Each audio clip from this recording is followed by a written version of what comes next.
सुस्वागतम मित्रों, मेरे चैनल वैदिक ज्ञान विज्ञान गंगा पर। यह लेख जब लिखा गया और जब प्रकाशित हुआ तो इतना तहलका मचा राष्ट्रीय सहारा में, क्योंकि इससे पहले किसी ने इतना चैलेंज के साथ, इतना चुनौतीपूर्ण ढंग से नहीं कहा था कि यदि प्रकाशित करना है तो करिए और नहीं तो मत करिए। यह कृष्ण के चरित्र पर था। इस टॉपिक का नाम है श्री कृष्ण पर स्त्रीगामी नहीं थे। अब इसको सिद्ध करना भी एक कार्य था। उसके लिए उन ग्रंथों को भी देखा जहाँ पे कृष्ण के चरित्र को कलंकित किया गया था।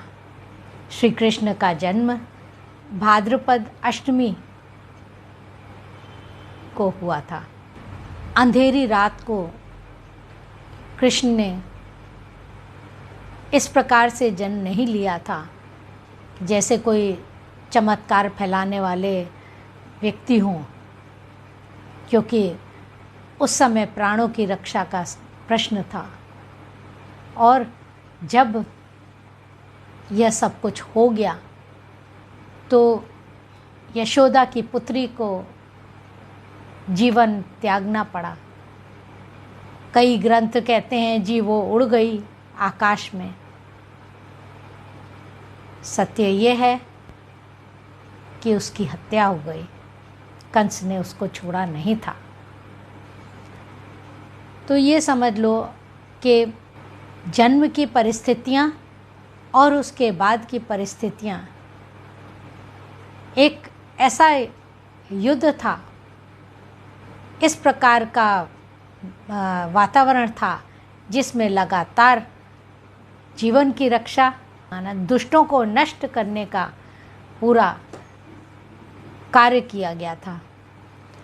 जिन ग्रंथों में चरित्रहीनता का विषय उठाया गया है वे सिर्फ 1500 साल प्राचीन हैं और वे ग्रंथ ऋषि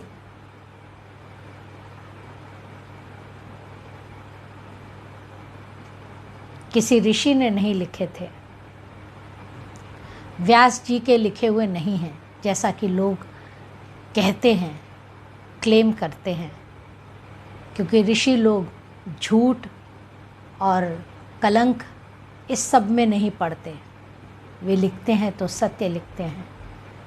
यदि ऐसा हुआ तो मात्र 8000 श्लोकों का महाभारत, जो कि जय नाम का ग्रंथ था, और फिर आगे चलते चलते कथावाचकों के बाद वह दूसरा ही स्वरूप ले लेता है।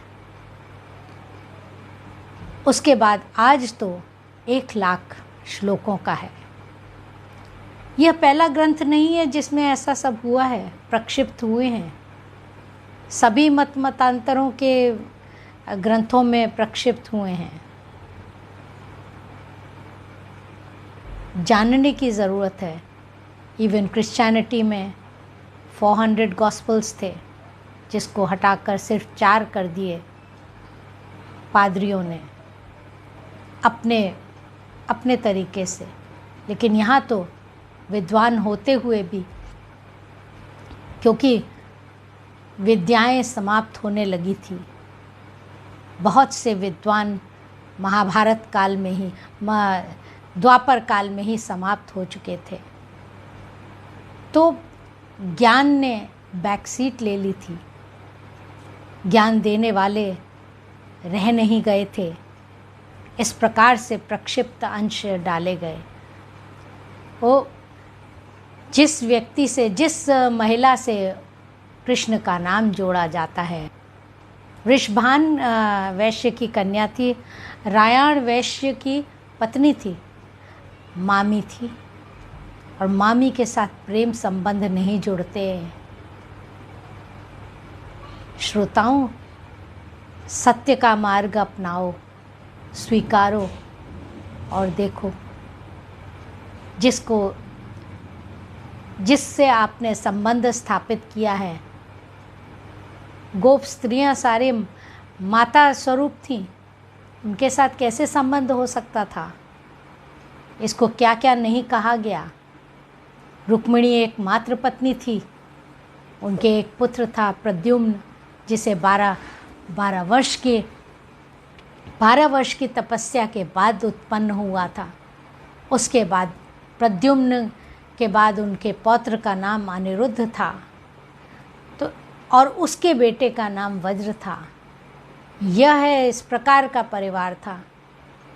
तो आपने उस पूरे परिवार को कलंकित कर दिया। रुक्मिणी का नाम लोग लेते ही नहीं, वो विवाहित पत्नी थी, गर्लफ्रेंड का कोई मतलब ही नहीं।